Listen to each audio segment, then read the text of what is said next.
What is up, Poke Peeps and Masters? It is Russ here, PokeRuss here, and we are back for another Deck Tech. Deck Tech is a series where I go over a deck either created by me or my crew, or submitted by one of you guys, and we go over it for a deck profile. We go over the ins and outs of it, what's strong about it, what's weak about it, stuff we could change about it in future builds, stuff like that, and then it's also discussion. So in the comment section, you can also leave comments about what you would change about the deck, what if you ran the deck, what you like and what works, what doesn't work, what you like. Even if you have a question, that's what the comment section's for. We have a growing community over here at PokeRussPlays, and we're all here to help. So if you have any questions, comments, concerns, down there in the comment section is where to post them. Plus, that's also where one of the ways you can submit a deck profile to Deck Tech Tuesday. Deck Tech Tuesday, like I said, you can submit a deck profile, and of course all the credit goes to you. I'll build the deck out, and we'll show it off on screen, and do all that kind of stuff, but you can either leave the deck profile in the comment section down below, you can either leave it, there's an email address you can submit it, it's in the description box down below. Also, there's also the Discord, which is also growing. If you have any DBS questions, any of that kind of stuff, head over there. Like I said, we have a growing community, and we're always willing to help. So head over there and do it. But today's deck profile, actually, before we get into today's deck profile, I'm going to go over this real quick too. We have brand new shirts over at Teespring. There will be a link in the description box down below. We have this, and hopefully soon the PokeRuss hoodie that you see in my logo. So hopefully you'll head over there, check it out. Even if you don't pick one up, just check it out a little bit, see what I got over there. We're going to be making some new designs and stuff like that as we go, and kind of building that over there. So today, as you can see by the layout, and also new layout, if you haven't checked out any of the new content on the channel, any of the updates, stuff like that, check that out. I will be up in the corner, and then it's also in the description box as well. But today's deck profile, we have Janemba. So this is actually the Janemba from the pack, as opposed to the Mill Janemba from the tournament packs or dash packs, or I don't remember which one. But this deck was submitted by Dante. He's one of my local players, and he's like, I want to build Janemba, but I also don't want to build, like, I want to build more of a crit-based Janemba, and then, like, if it has a little bit of mill, cool. If it doesn't, I want to more focus on a crit, because he's always loved Vegeta, and he's pretty much played critical off and on since the beginning of the game. And with Janemba having critical, it's just super nice. He's like a better Vegeta. Don't tell him I said that. He's watching. Anyway, so leader, we have burst 2. So you mill 2 cards off the top of your deck. When this card attacks, draw a card. And when you have 4 or less life, choose 2 of your energy, switch them to active mode, and flip this card over. On this side, we have a sparking ability 5, which is super easy to activate. This card when this card attacks, draw 1 card. It gets plus 5,000 power, so it becomes a 20,000 power, and has critical. Right there, I mean, you're probably always going to have 5 cards in your discard pile. You don't run any Overwhelm in this deck, so that's always going to be achievable. And just saying you're a 20,000 crit is much better than Vegeta right out of the gate. Plus, choose 1 card in your hand to place in the drop area. During the turn, when your opponent activates a counter play, choose 3 cards from their hand and place it, they choose 3 cards from their hand and place them in the drop area. So, a little bit of a shenanigans against yellow. Pretty nice. You're probably only going to use that second effect against yellow. Probably not much more. Maybe? No. That's about it. That's all I can think of, actually. So, the nice built-in, like, counter to yellow, which isn't something blue needs, but it's what it has. So, we're playing the Janemba line in the Janemba deck. Because it's pretty freaking dope, and this full line is something you can't play in the Janemba Mill deck, because you can't play the 5-drop because of its restriction in the thing. So we're gonna start off with 4 copies of the Sake Demon rocking out. So this guy has 2 effects. He's a standard turn 1, pretty weak stats, but when you play this card, you can either choose one of the effects. Look at the top 7 cards of your deck, choose a Janemba among them and add to your hand, or look at the bottom 7 cards of your deck and choose 1 Janemba card and add to your hand. So if you're mid-combo and all that kind of stuff, your Janembas are probably going to be somewhere near the bottom of your deck. If not, at the beginning of the game, you're just kind of like digging through the top. I mean, it really doesn't matter. With the amount of Janembas in the deck, whether it be bottom or top, you're probably going to hit it consistently. I would just say, rule of thumb, if you know it's at the bottom, do the bottom. But other than that, I'd say go from the top, because it's easier to, like, look at the bottom 7 or top 7 cards of your deck and not, like, juggle them and throw them everywhere and do all that kind of stuff. So he's the start of the combo. Next, you have Little Chubby Janemba. You have 4 copies of Childish Heart Janemba. So this evolves off of the Sake Demon. So we only have 1 Sake Demon, which does make the chain a little bit harder to start. But the deck has enough draw, and you're playing 4 Sake Demons that you can get this off usually by... you're usually playing a Sake Demon turn 1, 2, latest 3 if the deck like breaks. So, so evolve off a Sake Demon. Also, this is a 3 cost, so even if you have to hard cast this one, it's not the biggest of deals. It has barrier, so it is protected. And then, active main, choose 1 Janemba card from your deck and send it to Warp. Then shuffle your deck. Then place this card at the bottom of the owner's deck. Choose 1 Janemba card with an energy cost of 4 or more and from Warp and put it into play. So this automatically puts your next piece into Warp. And then it also does its combo where, I mean, first you're obviously going to want to attack with it, then pay the thing, warp it out, boom. Play the 4 cost. So this is where the deck starts to get a little bit stacked and beautiful. This is where there's 2 different cards you can play for 4th turn. Actually, I'm sorry, I lied. There's 3 different. We have 4 copies of Reality Bender. Reality Bender is pretty much if you're not going for the full combo and you just kind of want to do some melee shenanigans. This is where the combo stops here. You also have 2 Demon Sword Janemba and 2 Phantom Strike Janemba. So let's go over these first.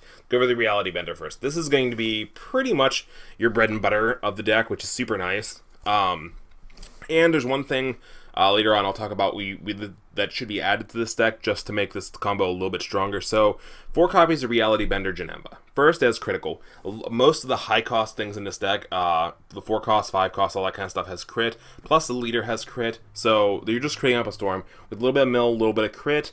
You're obviously not giving your opponent many cards, which is super strong. So this card has critical and deflect. So if your opponent has 4 more energy and there's no battle cards, if there is a battle card in your opponent's area and no battle cards in your area, it reduces its energy cost by 3. So it becomes a 1 cost. It almost becomes a Cyber Dragon. This little Janemba here is basically a Cyber Dragon with crit.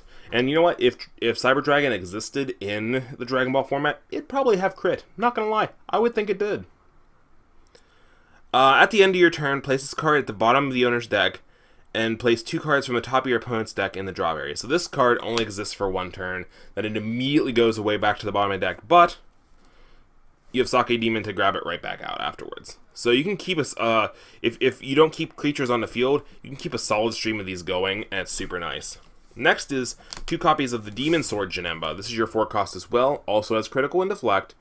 Place this card at the bottom of the owner's deck, choose up to 1 of your opponent's battle cards, and send it to their warp. Then place 2 cards from the top of your opponent's deck to the warp as well. So this has deflect as well, so counterplays can't affect it. Super nice again. It has crit, and like you crit with this 2,000 power, and then you get rid of one of your opponent's cards. Super strong card, but it doesn't go any further in the chain. But that's why it's used in the other deck. These 2 are the ones mainly used in the other deck. Next is 2 copies of the Phantom Strike Janemba. This is the one that continues the chain. So it does have critical, it doesn't have deflect. So it does have critical. When this card is sent from the battle area to warp, choose 1 of your opponent's battle cards, send it to the owner's warp, then look at the bottom card of your deck and add 1 Janemba card to your hand from there. So once you go, this goes to the bottom of the deck to get out this, and you just keep getting the pieces over and over and over again to keep doing Janemba stuff.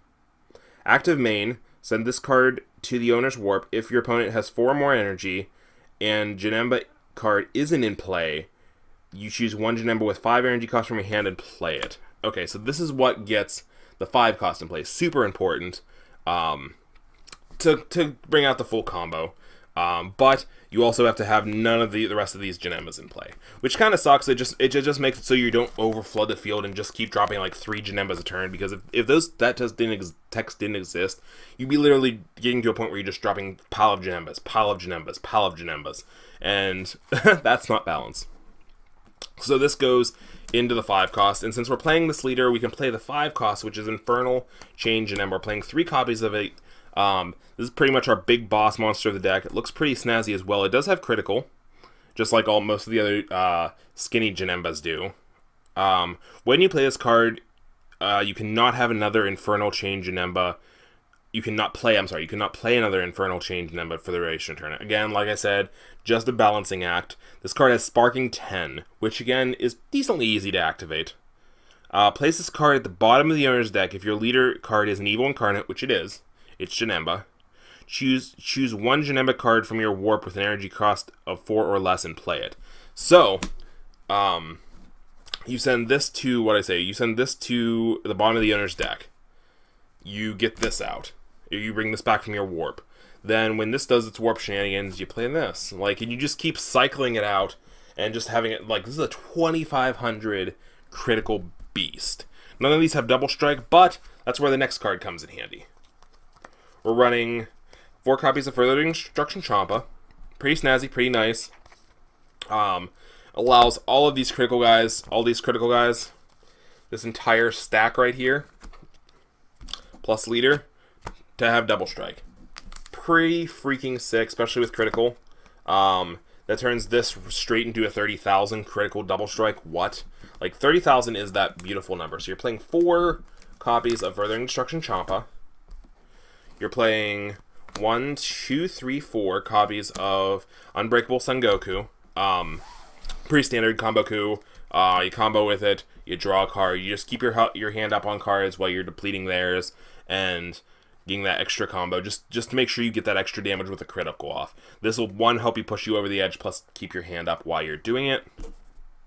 We're running 2 copies of Global Unifier Kami. The one thing these decks struggle with, because you don't keep a lot of creatures on the field and because you're wanting to attack with critical and stuff like that, your opponent can build a mini army.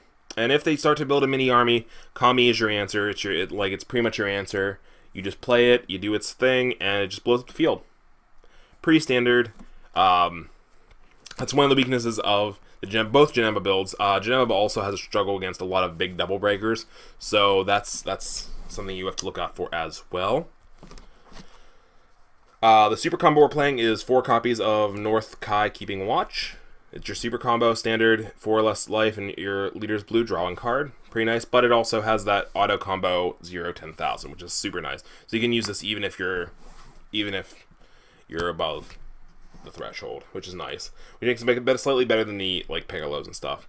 We're running 2 copies of Mafuba, again, because the deck struggles with big fat double breakers. You just Mafuba any big threats and allows you to go back into your chain and do chainy things and just kind of ignore the problem for a little bit.